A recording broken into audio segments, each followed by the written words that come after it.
Soyez bien notre paroisse invisible.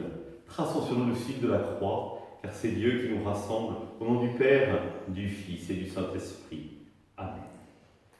Prions pour nos frères et sœurs malades.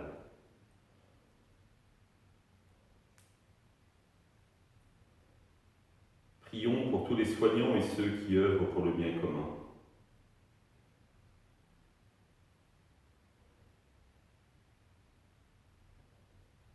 Prions pour tous ceux qui sont dans l'angoisse, la solitude, que l'Esprit Saint vienne les visiter.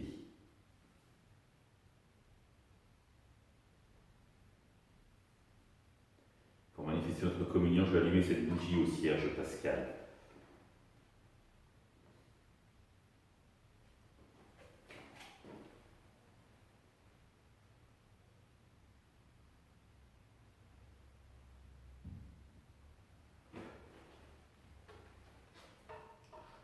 Dans l'évangile de Matthieu, en ce temps-là, Hérode, qui était au pouvoir en Galilée, apprit la renommée de Jésus et dit à ses serviteurs, « Celui-là, c'est Jean le Baptiste, il est ressuscité d'entre les morts, et voilà pourquoi des miracles se réalisent par lui. » Car Hérode avait fait arrêter Jean, l'avait fait enchaîner et mettre en prison. C'est à cause d'Hérodiade, la femme de son frère Philippe. En effet, Jean lui avait dit, « Tu n'as pas le droit de l'avoir pour femme. » Hérode cherchait à le faire mourir, mais il eut peur de la foule qui le tenait pour un prophète. Lorsqu'arriva l'anniversaire d'Hérode, la fille d'Hérodiade dansa au milieu des convives, et elle plut à Hérode. Alors il s'engagea par serment à lui donner ce qu'elle demanderait.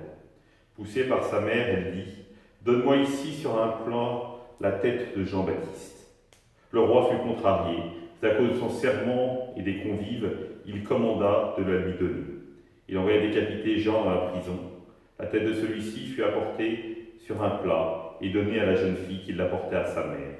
Les disciples de Jean arrivèrent pour prendre son corps, qu'ils ensevelirent, puis ils allèrent l'annoncer à Jésus. Acclamons la parole de Dieu, louange à toi, Seigneur Jésus.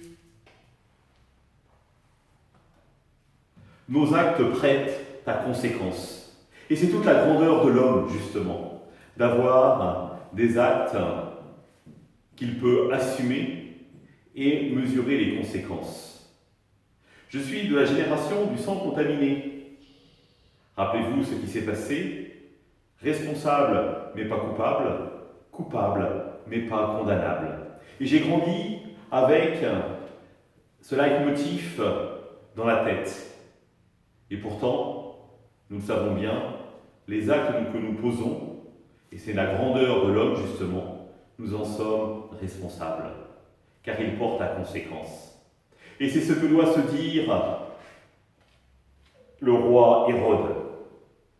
Finalement, il a épousé la femme de son frère, et il est dénoncé par Jean le Baptiste. Visiblement, Hérode a de l'admiration pour Jean, un prophète qui vit de sauterelles et de miel, qui est habillé avec une peau d'animal, qui vit dans le désert et qui annonce la vérité, quelles qu'en soient les conséquences pour lui. Mais il a peur. Peur que Jean-Baptiste le dénonce, car il sait qu'il va contre la loi en vivant avec la femme de son frère. Peur, après, de le condamner. Il est confortablement, il le met en prison par confort pour lui, comme ça il ne nuira pas. Peur, enfin, des gens qui seront autour de lui et qui vont l'amener à condamner et à décapiter, à faire décapiter Jean le Baptiste. On le voit bien, Hérode a peur, et c'est la peur qui guide ses actes. C'est lui le roi, et il n'est pas libre. Alors ça peut nous interroger, nous, sur la liberté que nous avons quand nous posons des actes. Rappelez-vous, la liberté, ce n'est pas faire ce que l'on veut, mais vouloir ce que l'on fait. Je reprends, la liberté, ce n'est pas faire ce que l'on veut, mais vouloir ce que l'on fait. C'est-à-dire accepter de décider à un moment donné de dire « je vais poser cet acte-là ». Et donc cela veut dire en amont évidemment avoir pris soin de discerner si cet acte que j'allais poser était bon, était juste. Et donc, inviter l'Esprit Saint dans notre décision pour être en paix par rapport à celle-ci lorsque nous la prenons. Et alors ça change tout, parce que ce ne sont pas nos actes, la peur qui va guider nos actes, ce n'est pas la séduction des autres qui va guider nos actes, mais véritablement notre volonté inspirée par Dieu. Si Hérode avait suivi ce chemin-là, il n'aurait pas condamné le juste. Il ne vivrait pas dans l'angoisse, car rappelez-vous, il dit même que Jésus, c'est Jean-Baptiste ressuscité. Donc c'est-à-dire c'est les morts qui viennent le hanter.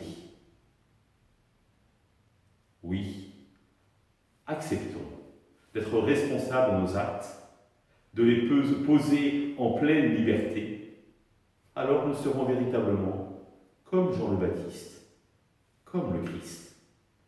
Ce qui est essentiel, c'est de vivre sous le regard de Dieu et de vivre de cette liberté que Dieu donne à chacun de ses enfants. Ensemble, nous prions. Notre Père, qui es aux cieux, que ton nom soit sanctifié, que ton règne vienne, que ta volonté soit faite sur la terre comme au ciel. Donne-nous aujourd'hui notre pain de ce jour. Pardonne-nous nos offenses, comme nous pardonnons aussi à ceux qui nous ont offensés. Et ne laisse pas entrer en tentation, mais délivre-nous du mal. Que le Seigneur nous bénisse, nous accompagne pour la journée, nous garde dans la paix. Au nom du Père, du Fils et du Saint-Esprit. Amen. Je vous rappelle les horaires des messes d'aujourd'hui, de ce week-end. Samedi soir, 18h30 à Grandchamp et demain, 9h et 11h à la Chapelle. Je vous rappelle également qu'il n'y aura plus de temps d'adoration durant les 15 premiers jours d'août. Bonne journée à vous!